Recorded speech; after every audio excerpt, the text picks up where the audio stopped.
अटकलों पर विराम। सीता सोरेन ने दिया बड़ा बयान, न भाजपा छोड़ूंगी न परिवार से अलग रहूंगी।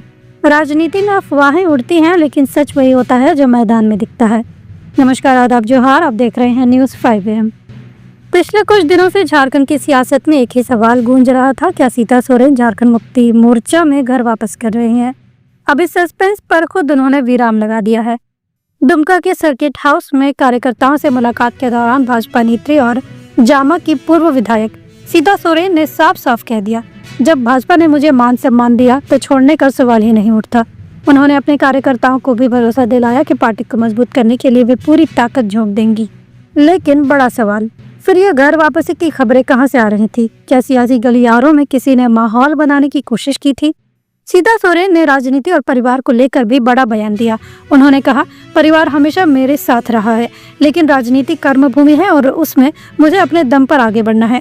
झामुमो के शीर्ष नेताओं से रिश्तों पर सफाई देते हुए उन्होंने कहा कि वे अपने पिता समान ससुर शिबू सोरेन और मां समान रूपी सोरेन का हमेशा सम्मान करते हैं, लेकिन राजनीति में उनका रास्ता भाजपा से होकर ही जाएगा।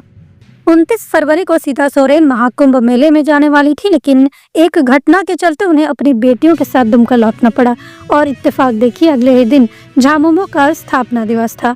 इस संयोग को लेकर कयास लगने लगे कि वे झामुमो में वापस जा सकती हैं, लेकिन अब उन्होंने साफ कर दिया है कि ये सिर्फ एक संयोग था, कोई सियासी संकेत नहीं।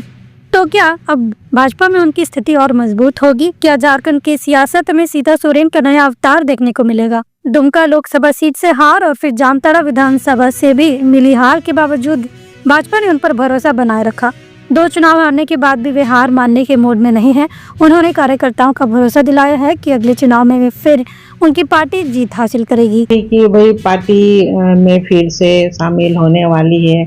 बस हम उस नज़ारा को हम देख रहे थे, क्रिया प्रतिक्रिया को देख रहे थे, यही था बस। वैसे हम जहाँ पर है, जिस पार्टी में है, वही काम करेंगे। पार्टी में हम खुश है और हमको किसी तरह की कोई ये तो नहीं है कि हमको अनदेखा किया जा रहा है। पार्टी हमको पूरे तरह से सम्मान दे रही है। जिस तरह से हमने MP इलेक्शन लड़े और मोदी जी दुमका में आए और मेरे पक्ष में प्रचार किए, सभी सेंट्रल की सभी लीडर आए और दुर्भाग्यपूर्ण रहा कि हम इलेक्शन हारे हैं, वो अलग बात है, लेकिन हमको मान सम्मान मिला। सीता सोरेन की बेटियां भी लगातार उनके साथ चुनावी मैदान में मौजूद रही हैं। उन्होंने कहा कि 2 चुनावों के दौरान उनकी बेटियों ने चुनावी रणनीति और दांवपेच सीख लिए हैं। क्या आने वाले वक्त में वे भी राजनीति में उतरेंगी? ये देखना दिलचस्प होगा। तो क्या आने वाले चुनाव में सीता सोरेन की राजनीति एक नया मोड़ लेगी और भाजपा में उनकी स्थिति कितनी मजबूत होगी? इन तमाम सवालों के जवाब वक्त के साथ मिलेंगे, लेकिन एक बात तय है, सीता सोरेन का राजनीतिक सफर अभी खत्म नहीं हुआ, बल्कि अब वो और भी धारदार होने वाला है।